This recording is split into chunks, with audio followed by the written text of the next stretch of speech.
इस्लामाबाद की तरफ जितनी भी गाड़ियां रवाना है उनमें से आप देख सकते हैं जितनी भी लोडेड गाड़ियां जिनमें ट्रक वगैरह आ जाते हैं और दूसरी सामान वाली गाड़ियां आ जाती हैं या कोई भी ऐसी गाड़ियां जिनमें जो है वो काफिले की सूरत में आप पिंडी की तरफ जा रहे हैं NHA की जानिब से जो है वो आप देख सकते हैं उन्हें रोका जा रहा है और GT रोड के साथ जो है वो बिल्कुल गाड़ियों की कतार लग गई है और ये कतार जो है वो काफी ज्यादा लंबी है। जैसा कि आप देख सकते हैं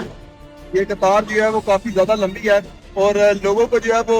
रोक दिया गया है इस्लामाबाद की तरफ जानिब से। और आप देख सकते हैं जैसा कि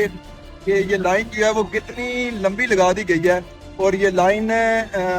हर उस शख्स के लिए जो इस्लामाबाद की तरफ रवाना है और ट्रकों की सूरत में या बड़ी बड़ी जो है वो कंटेनरों की सूरत में या बड़ी जो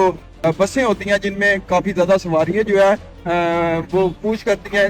जिनमें इकट्ठा होने की सूरत बन सकती है आवाम के लिए। और यहाँ आवाम का जमे गफीर जो है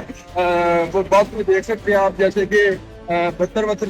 सीटों की जो बसें हैं उन्हें भी रोक दिया गया है ताकि आवाम जो है वो ना इस्लामाबाद की तरफ जा सके, एक जत्थे की सूरत में ना जा सके।